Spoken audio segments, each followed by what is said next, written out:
ওই শুক্রবারের লোকেরাই করেছে। আমি রাজ্যের মুখ্যমন্ত্রীর কাছে জিজ্ঞেস করব, এরা কোন শুক্রবারই? আজকে মুখ্যমন্ত্রী বিধানসভায় দাঁড়িয়ে বেশ কিছু কথা বলেছেন। গতকাল সন্ধ্যে থেকেই উনি বেশ কিছু কথা বলা শুরু করেছেন, স্বভাব সুলভ ভঙ্গিতে কুখ্যাত ইত্যাদি এইসব বলে বেড়াচ্ছেন। বিষয় হচ্ছে, যিনি কুখ্যাত উনি কুখ্যাতদের ভালো চেনে, সেই গুন্ডাদের ভালো চেনে। আমি শুধু ওনাকে ওনারই তদন্তের সুবিধার্থে একটি ভিডিও আপনাদের মাধ্যমে ওনার কাছে পৌঁছে দিতে চাই, একটু মন দিয়ে দেখবেন, তারপরে প্রশ্নটা রাখছি সামনে। মৌলালী মোড়, মৌলালী যুব কেন্দ্রের সামনে ফায়ার ব্রিগেড, সরকারি সম্পত্তি, ফায়ার ব্রিগেডের গাড়ি, সেই ফায়ার ব্রিগেডের মাথায় চড়ে মিছিল লক্ষ্য করে ইট ছোড়া হচ্ছে। আমি রাজ্যের মুখ্যমন্ত্রীর কাছে জিজ্ঞেস করব, এরা কোন শুক্রবারই? উনি গতকাল উদ্দেশ্য প্রণোদিত ভাবে একটি নির্দিষ্ট কমিউনিটিকে আক্রমণ করে কন্টিনিউয়াস হেট মঙ্গারিং কথাবার্তা বলে যাচ্ছেন। এরা কারা? দেখা যাচ্ছে বিজেপির পতাকা নিচে, এই যে মৌলালী যুব কেন্দ্রের বারান্দা, সেখান থেকে ইট ছোড়া হচ্ছে। গোল করা আছে। বিজেপির কর্মী সভা গতকাল চলছিল মৌলালী যুব কেন্দ্রে সকাল থেকে। আপনারা সংবাদ মাধ্যমের কর্মী, আপনাদের কাছে আমাদের চেয়েও বেশি খবর থাকে, খবর নিন কারা এই বাহিনী। এরকম আরো অসংখ্য ভিডিও আমাদের কাছে আছে। গোটা এসএন ব্যানার্জি রোড 3-4টি স্পটে শাসক দলের সংগঠিত জমায়েত এই মিছিলের মধ্যে ঢুকে পড়ার চেষ্টা, এই মিছিলকে উদ্দেশ্য করে অকথ্য গালিগালাজ, ছাত্রীদের উদ্দেশ্য করে অকথ্য গালিগালাজ।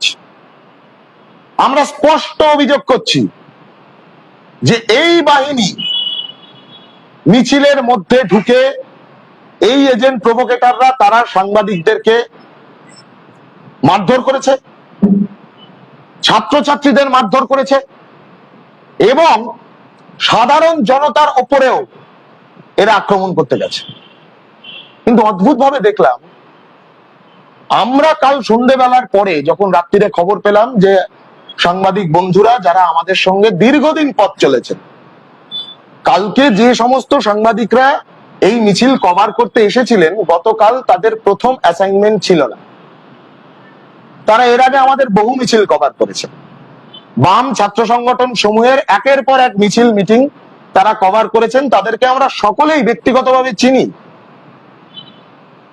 সেই ভাবনা থেকে তারা ঠিক আছেন কিনা খোঁজ নিতে এসএসকেএম হাসপাতালে বাম ছাত্র সংগঠন সমূহের পক্ষ থেকে আমরা 3-4 জন গিয়েছিলাম। গিয়ে দেখলাম পুলিশ স্টেটমেন্ট লেখানো হচ্ছে হাসপাতালের ভেতরে, যেখানে একজন সাংবাদিক, একজন ক্যামেরা পার্সন, তাদের হাউসের লোকজনেরা আছে, আমি নির্দিষ্ট নাম করছি না, নির্দিষ্ট হাউসের লোকজনেরা আছে, এবং তাদের সাথে বিজেপির এমএলএ, করণদিঘির এমএলএ একটি বাহিনী নিয়ে ভেতরে ঢুকে পুলিশ স্টেটমেন্টটি লিখতে সাহায্য করলেন। তারপর আরো দেখলাম এবিভিপির রাজ্য নেতৃত্ব একটি বাহিনী নিয়ে ভেতরে ঢুকে পুলিশ স্টেটমেন্ট লিখতে সাহায্য করছেন। সংবাদ মাধ্যমেরও ভূমিকা সম্পর্কে আমরা অনুরোধ করব বিনীতভাবে, গোটা দেশ জুড়ে এই ছাত্র আন্দোলন, সংবাদ মাধ্যমের কর্মী যারা, তাদের প্রতি আমাদের সমবেদনা, সহমর্মিতা। তারাও শ্রমিক, কিন্তু তারা শ্রমিক হয়ে তাদেরকে ফিল্ড রিপোর্টিং করতে হচ্ছে। তারা শ্রমিক হয়ে তারা ফিল্ড রিপোর্টিং করতে গিয়ে এই বিজেপির গুন্ডারা তাদের থেকে ইট ছুটছে, আর বিজেপির নেতারা গিয়ে তারপর পুলিশ স্টেটমেন্টটা লিখে দিচ্ছে। এমএলএ, করণদিঘির এমএলএ একটি বাহিনী নিয়ে ভেতরে ঢুকে পুলিশ স্টেটমেন্টটি লিখতে সাহায্য করলেন। তারপর আরো দেখলাম এবিভিপির রাজ্য নেতৃত্ব একটি বাহিনী নিয়ে ভেতরে ঢুকে পুলিশ স্টেটমেন্ট লিখতে সাহায্য করছেন। সংবাদ মাধ্যমেরও ভূমিকা সম্পর্কে আমরা অনুরোধ করব বিনীতভাবে, গোটা দেশ জুড়ে এই ছাত্র আন্দোলন, সংবাদ মাধ্যমের কর্মী যারা, তাদের প্রতি আমাদের সমবেদনা, সহমর্মিতা। তারাও শ্রমিক, কিন্তু তারা শ্রমিক হয়ে তাদেরকে ফিল্ড রিপোর্টিং করতে হচ্ছে। তারা শ্রমিক হয়ে তারা ফিল্ড রিপোর্টিং করতে গিয়ে এই বিজেপির গুন্ডারা তাদের দিকে ইট ছুটছে, আর বিজেপির নেতারা গিয়ে তারপর পুলিশ স্টেটমেন্টটা লিখে দিচ্ছে। আর তাদের মিডিয়া হাউসের মাথারা তারা গিয়ে আরএসএস বিজেপির সদর দপ্তরে বসে মিটিং করে পলিসি ঠিক করছে। এই সব আমাদের কাছে পরিষ্কার। ছাত্রছাত্রীদের স্বতঃস্ফূর্ত মিছিল, এরকম একটা দাবি নিয়ে স্কুলের ছাত্রছাত্রীরা ছিল গতকালের মিছিলে। স্কুল বেরিয়ে এসে নিজেদের খাতার পাতা ছিঁড়ে ধর্মেন্দ্র প্রধানের ইস্তফা চাই লিখে হাতে নিয়ে তারা মিছিল করেছে গতকাল। তাদের সামনে বুম ধরে জিজ্ঞেস করা হচ্ছে, তুমি ছাত্র? আচ্ছা, যে স্কুল ইউনিফর্ম পরে আছে সে তো ছাত্রই।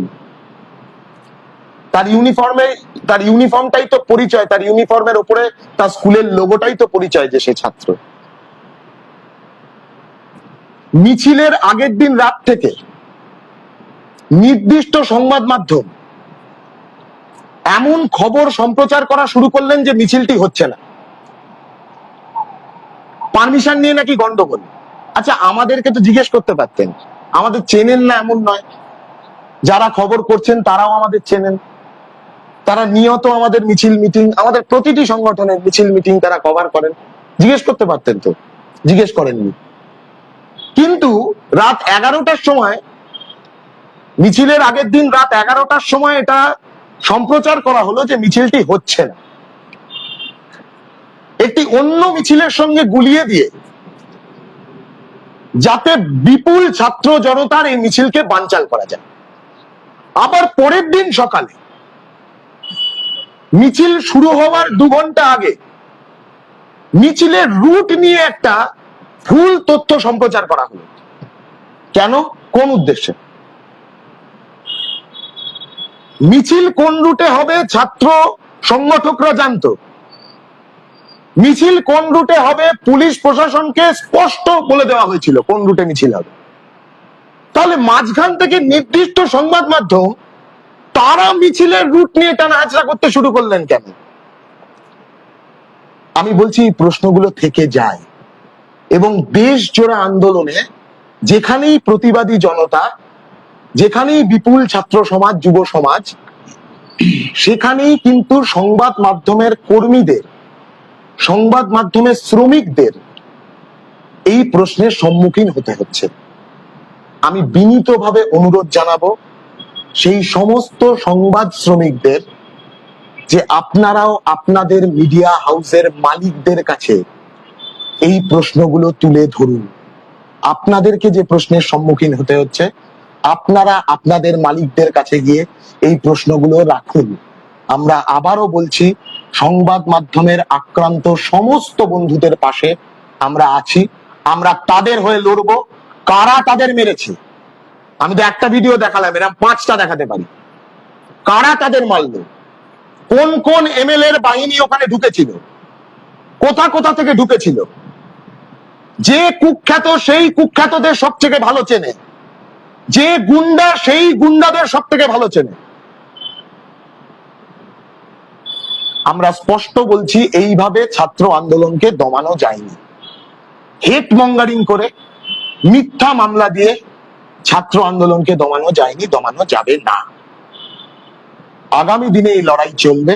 এই লড়াইয়ের রূপরেখা আমরা বাম ছাত্র সংগঠন সমূহের পক্ষ থেকে আজকেও বসেছিলাম। আমরা গতকালই আপনাদের বলেছিলাম যে আমাদের অবস্থান চলবে, অবস্থান শেষ করার পরে আপনাদের সাথে আমরা কথা বলি।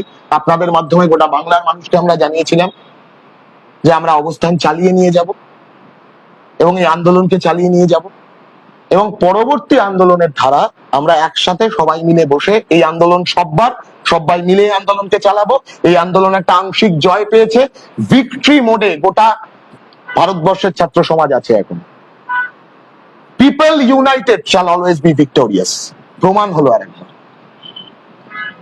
আমাদের কুর্নিশ এই আন্দোলনের সমস্ত সাথীদের আগামী ধাপের আন্দোলন সেই সম্পর্কে আমাদের অন্যান্য ছাত্র সংগঠনের নেতৃত্বরা এখানে উপস্থিত আছেন, তারাও বলবেন এক এক করে।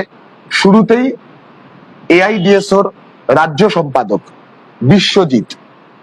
বিশ্বজিৎ এখানে উপস্থিত আছে। বিশ্বজিৎ আগামীর আন্দোলনের ধারা সেই সম্পর্কে আপনাদের সামনে আমাদের সামগ্রিক ভাবনা, আমাদের এই সমষ্টিগত ভাবনা, আমাদের ঐক্যের ভাবনাটা আপনাদের সামনে রাখবে।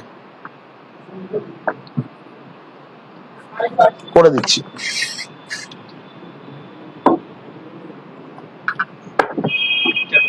বলো বলো। আচ্ছা, প্রথমেই সাংবাদিক বন্ধুদের অভিনন্দন জানাচ্ছি। আপনারা শুনলেন যে কমরেড দেবাঞ্জন এখানে আমাদের এই বাম ছাত্র সংগঠন, বামপন্থী ছাত্র সংগঠন সমূহের আহ্বানে যে আন্দোলনের কর্মসূচি চলছে সে সম্পর্কে আপনাদের সামনে বিস্তারিতভাবে রেখেছি। আমরা প্রথমেই এই যে গোটা দেশ জুড়ে ছাত্র যুবকদের যে ঐতিহাসিক আন্দোলন, সেই আন্দোলনের চাপে কার্যত কেন্দ্রীয় সরকারের শিক্ষামন্ত্রী মাথা নত করল, পদত্যাগ করতে বাধ্য হলো। এবং আপনারা শুনেছেন যে আজকে সেই রেজিগনেশন পাওয়ার পরে ধর্মেন্দ্র প্রধানের পদত্যাগ পত্র গোটা দেশে কার্যত একটা উৎসবে পরিণত হয়েছে।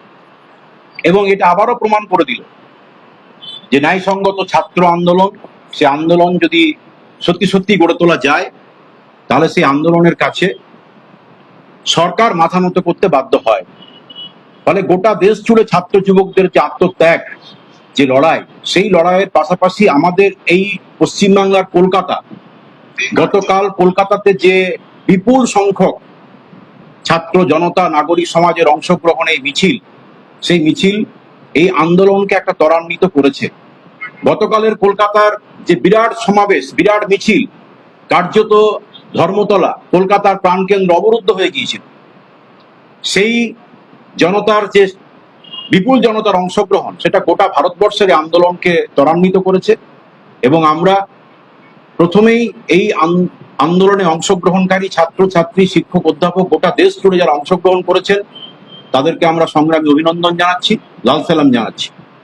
এবং আপনারা এখানে শুনেছেন যে গতকাল থেকে এই আন্দোলনের যে একটা বিরাট সাফল্য, একটা মানে বামপন্থী ছাত্র আন্দোলনের স্বাধীন কলকাতা দীর্ঘদিন পরে, দীর্ঘ বছর পরে এরকম একটা জনস্রোত দেখলো।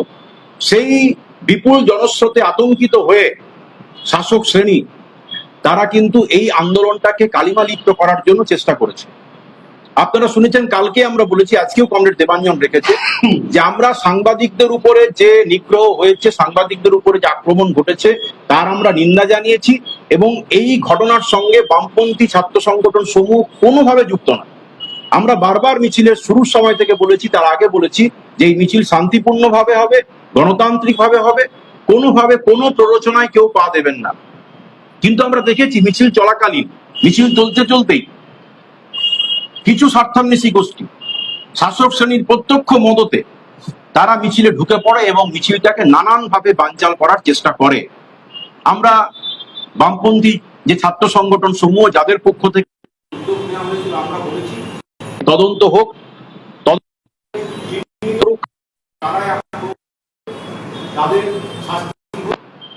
কিন্তু আমরা লক্ষ্য করলাম যে এই যে আন্দোলনের বিরাট সাফল্য, এই আন্দোলনটাকে ভাঙার জন্য, আন্দোলনটাকে কালিমালিপ্ত করার জন্য যেমন নানানভাবে মিথ্যা ন্যারেটিভ চালানো হচ্ছে, তেমনি আন্দোলনকারীদের বেছে বেছে নানান মিথ্যা মামলা দেওয়া হচ্ছে এবং গোটা রাজ্যে নানান জায়গায় ধরপাকড় শুরু হয়েছে। এবং আজকে মুখ্যমন্ত্রী বলেছেন যে গুন্ডা দমন আইনে 70 জন।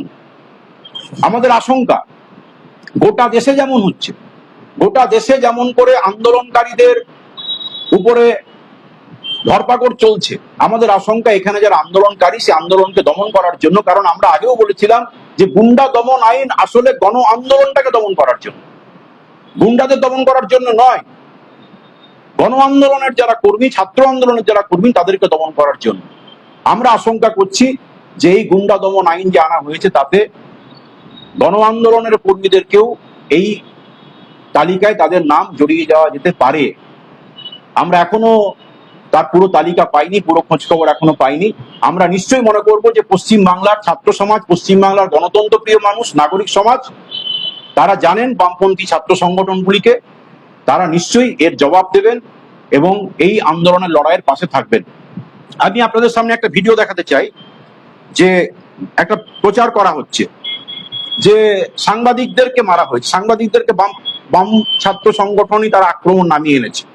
ভিডিওটা দেখলে বুঝতে পারবেন যে এই ভিডিওতে দেখানো হচ্ছে যে কিভাবে এই আক্রমণটাকে নামিয়ে, মানে সাংবাদিকদেরকে আক্রমণ করা হচ্ছে এবং সাংবাদিকদেরকে বাঁচানোর জন্য কিভাবে বামপন্থী ছাত্র সংগঠনের নেতা কর্মীরা কিভাবে আড়াল করে নিয়ে আসছে। এবং আপনারা দেখলে বুঝতে পারবেন, এখানে আমরা চিহ্নিত করে দেখিয়েছি যে কিভাবে। এবং আমি এই ভিডিওটার মধ্য দিয়ে রাজ্যের মাননীয় মুখ্যমন্ত্রী, রাজ্য প্রশাসনের কাছে প্রয়োজনে ভিডিও আমরা দিতে পারি, তারা দেখুক, চিহ্নিত করুক যে কিভাবে সাংবাদিকদের রক্ষা করার জন্য তারা আক্রান্ত হয়েছে। এবং আপনারা এটা জেনে রাখবেন যে সেই সময় ওখানে ধর্মতলায় পুলিশ 2-3 বার লাঠিচার্জ করে এবং লাঠিচার্জের এই সময়ে বামপন্থী ছাত্র সংগঠনের একাধিক কর্মী আহত হয়, রক্তাক্ত হয়। এবং সাংবাদিকদের রক্ষা করতে গিয়েও আমাদের বামপন্থী ছাত্র আন্দোলনের কর্মীরাও তারা রক্তাক্ত হয়েছে, আক্রান্ত হয়েছে। ফলে আমরা স্পষ্টভাবে বলতে চাইছি, আবারও বলছি, সাংবাদিকদের উপরে যে আক্রমণ ঘটেছে সে আক্রমণের সঙ্গে আমরা কোনোভাবেই যুক্ত নয়। আমরা দায়িত্ব নিয়ে বলতে পারি যে ভবিষ্যতে এরকম যাতে ঘটনা না ঘটে তার দায় আমরা নেব। অবশ্যই আমরা চেষ্টা করেছিলাম সমস্ত দিক থেকে, তা সত্ত্বেও শাসক শ্রেণীর প্রত্যক্ষ মদতে একদলকে ঢুকিয়ে দেওয়া হয়েছিল। আপনারা দেখেছিলেন অনেক পুলিশ ওখানে ছিল যাদের নামে কোনো তাদের নেম প্লেট ছিল না। ফলে কারা তারা আমরা চিহ্নিত করতে পারিনি। ফলে আমরা একটা দায়িত্বশীল ছাত্র সংগঠন হিসাবে অবশ্যই আমরা ভবিষ্যতে এর দায়িত্ব নেব। পাশাপাশি যে কথাটা বলতে চাই যে আন্দোলন থেমে থাকবে না। ধর্মেন্দ্র প্রধান পদত্যাগ করেছে, কিন্তু জাতীয় স্তরের পরীক্ষা নেওয়ার ক্ষেত্রে নিয়ামক সংস্থা এনটিএ যে একাধিক, প্রায় এই বিগত 10 বছরে সম্ভবত 152টা পরীক্ষার প্রশ্নপত্র ফাঁস হয়েছে। তাহলে এই যে একটা এনটিএ যে পুরোপুরি ব্যর্থ একটা সংস্থা, জাতীয় সংস্থা, সে এনটিএ কে সম্পূর্ণরূপে বাতিল করতে হবে, এটা আন্দোলনকারীদের দাবি। সেই দাবি সরকারকে মানতে হবে, যতক্ষণ না পর্যন্ত মানছে ততক্ষণ কিন্তু আন্দোলন চলবে। তৃতীয়ত আমরা যে দাবিটা করছি, যে যেভাবে ভারতবর্ষ সহ গোটা দেশ জুড়ে গণ আন্দোলন এবং ছাত্র আন্দোলনের কর্মীদের যেভাবে মিথ্যা মামলা দেওয়া হচ্ছে, গ্রেপ্তার করা হচ্ছে, সেই মিথ্যা মামলা প্রত্যাহার করতে হবে। যাদেরকে ইতিমধ্যে গ্রেপ্তার করা হয়েছে তাদেরকে নিঃশর্ত মুক্তি দিতে হবে। এই দাবিতে আমাদের আন্দোলন চলবে। পাশাপাশি আজকে শিক্ষার ক্ষেত্রে বেসরকারীকরণ এবং জাতীয় শিক্ষানীতি, যেটা গোটা সরকারি শিক্ষা ব্যবস্থাকে ধ্বংস করছে, শিক্ষার ক্ষেত্রে একটা ভয়াবহ দুর্নীতির জন্ম দিচ্ছে, সেই বাতিলের দাবিতেও আন্দোলন চলবে। এবং পরবর্তী কর্মসূচি আমরা যেটা আজকে বামপন্থী ছাত্র সংগঠন সমূহ যৌথভাবে আলাপ আলোচনা করার মধ্য দিয়ে সিদ্ধান্ত নিয়েছি, আগামী সোমবার 27 তারিখ, 27 না 28 তারিখ হচ্ছে, 27 তারিখ আগামী সোমবার, 27-28 এই দুদিন জেলায় জেলায় আমরা যেমন এই দাবিগুলোকে সামনে রেখে, এক হচ্ছে ধর্মেন্দ্র প্রধানের পদত্যাগের ফলে ছাত্র যুবর একটা আন্দোলনের একটা জয়, একটা আংশিক জয়, এর যেমন একটা বিজয় মিছিল হবে, তার সঙ্গে সঙ্গে বাকি দুটো দাবিকে সামনে রেখে আন্দোলন চলবে। কিন্তু 27 তারিখ, 27-28 এই দুটো দিন আমরা জেলায় জেলায় করছি। 27 তারিখ কলকাতাতেও আমরা শ্যামবাজার থেকে কলেজ স্ট্রিট এই রুটে আমরা একটা বিজয় মিছিল, যে বিজয় মিছিলে বামপন্থী ছাত্র সংগঠন সমূহ আহ্বানে এই মিছিল অনুষ্ঠিত হবে।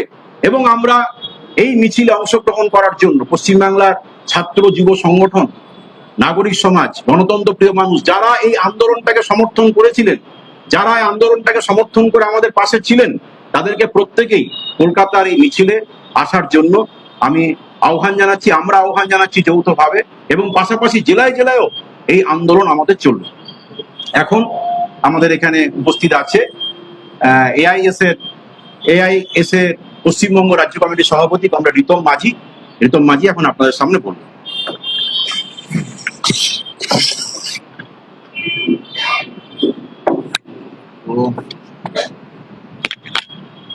পূর্ববর্তী বক্তারা তো বলেছেন, আজকে আমরা সকাল থেকেই দেখছি গোটা দিল্লি জুড়ে যন্তর মন্তর থেকে একের পর এক আহ্বান আসছে।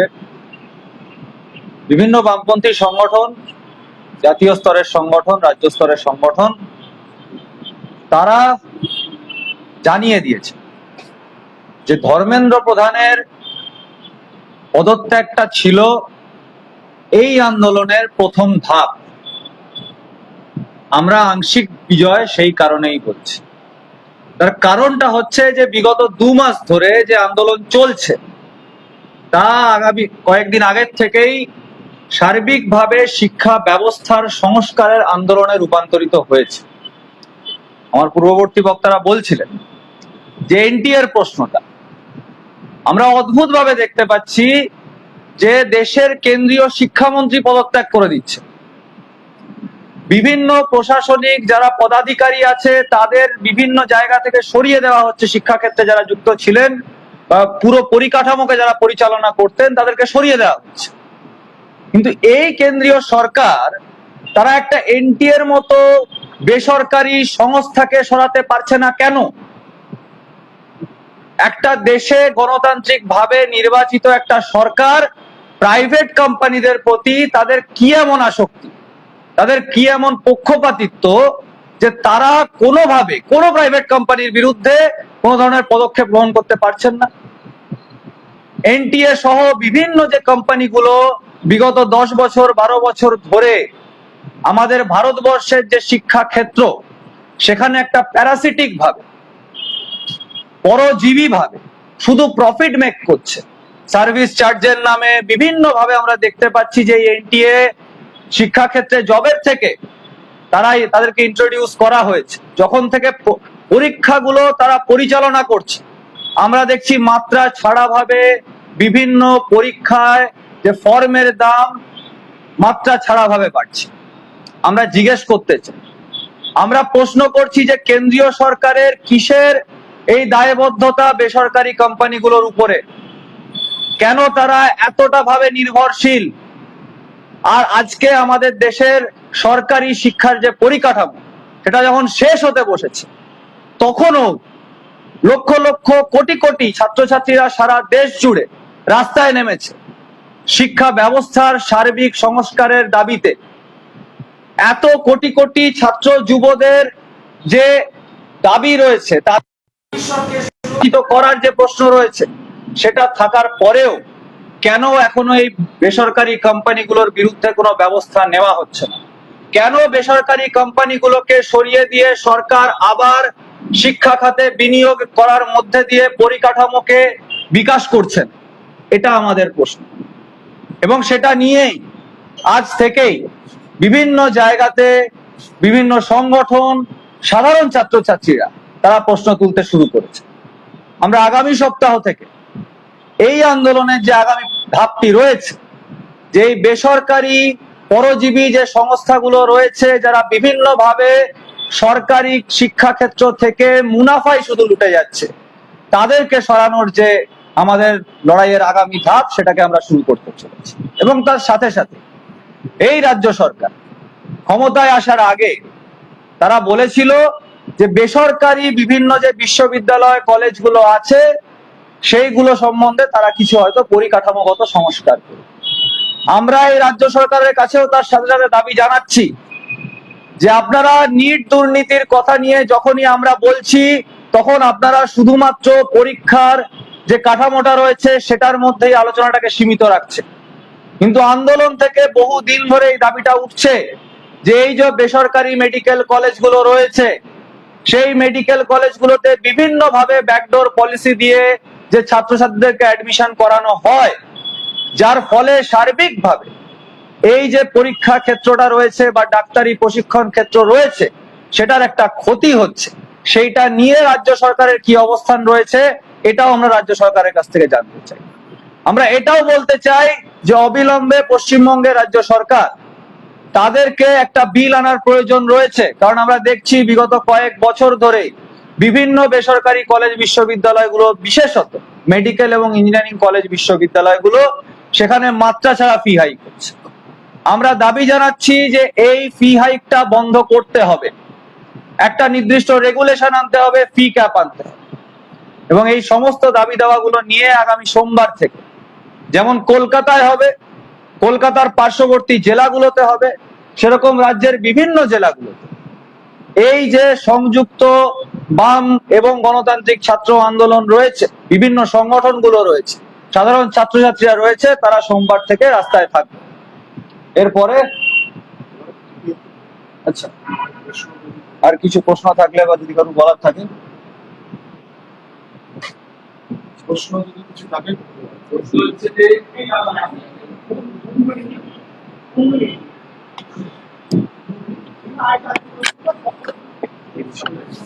আচ্ছা, আর কিছু চকলেট আছে, যেটা হচ্ছে যে খুশির খবর। আজকে গোটা দেশ জুড়ে ধর্মেন্দ্র প্রধান ইস্তফা দিয়েছে। লাগাতার ছাত্র আন্দোলনের কাছে মাথা নত করতে হয়েছে। কিছু ওই কাইন্ড অফ মেলোডি আছে। সাংবাদিক বন্ধুরা, আপনারাও এই লড়াইয়ের সাথে থেকেছেন, মানে শুধু একদিনের মিছিল বলে নয়, দীর্ঘ লড়াই আন্দোলনে আপনাদেরকে মাথার ঘাম পায়ে ফেলে সেসব কভারেজ করতে হয়েছে। তারপরে আর আপনাদের হাউস সেটা দেখায়নি ন্যাচারালি, সেটা মালিকের সমস্যা, আপনাদের নয়। আপনারা সেটা, সেই ফুটেজ আপনাদের নিতে হয়েছে, মিছিলে হাঁটতে হয়েছে, আপনারাও এই লড়াইয়ের সাথী। তাই সাংবাদিক সম্মেলন শেষ হওয়ার আগে এখানে রাখা থাকলো এই টপি, আপনারা সকলে নিয়ে যাবেন। এইটা মিষ্টি মুখ করে গোটা দেশের মানুষ আজকে মিষ্টি মুখ করছে, আপনারাও তাতে সামিল। আচ্ছা, একটা পয়েন্ট তো বলবে, একটু ইয়ে করে নাও, তারপর প্রশ্ন হচ্ছে।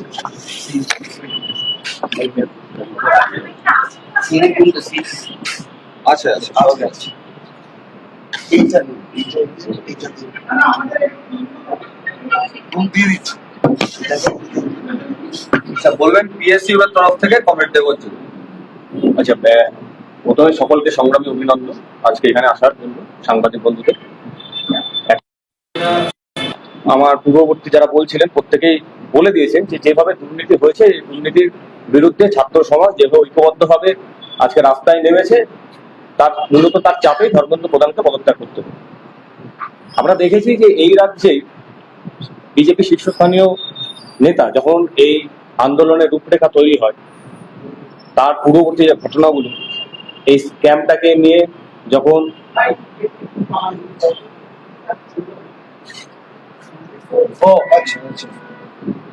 ঠিক আছে, যখন 22 জন ছাত্র আত্মহত্যা করলো, সেই সময় আমাদের রাজ্যের একজন বিজেপি শীর্ষস্থানীয় নেতৃত্ব তিনি বলছেন যে মাধ্যমিক পরীক্ষায় এর থেকে বেশি ছাত্র আত্মহত্যা করে।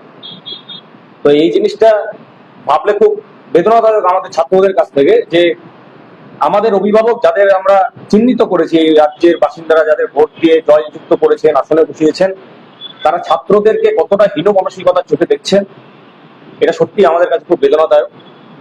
প্রতিটি প্রাণী মূল্যবান। আমরা মনে করি ছাত্ররা যারা পরবর্তীতে দেশের ভবিষ্যৎ এবং দেশের কারিগর হিসাবে তারা এই দেশকে আরো এগিয়ে নিয়ে যায়, এই যে ছাত্রগুলো মারা গেল, এর দায়ভার কিন্তু রাষ্ট্রকে নিতে হবে। যে ছাত্রগুলো আত্মহত্যা করেছে তার দায়ভার যদি রাষ্ট্র না নেয়, তাহলে এই ছাত্র আন্দোলনে আমরা আরো জোরদার করে এগিয়ে নিয়ে যাব। কারণ রাষ্ট্রের গাফিলতির জন্যই আজকে ছাত্রদের আত্মহত্যা করতে বাধ্য হয়েছে। তাদের যে ছোট ছোট স্বপ্ন, সেই স্বপ্নগুলোকে সম্পূর্ণ বানচাল করে দিয়েছে পরিবারের পাশে দাঁড়ানো, দেশের পাশে দাঁড়ানোর যে স্বপ্ন, স্বপ্নগুলোকে বানচাল করে দিয়েছে এই রাষ্ট্র। সুতরাং তাদের এই বলিদান, তার স্বীকৃতি, তার দায়ভার এই রাষ্ট্রকে নিতে হবে। এটাই প্রশ্ন থাকলে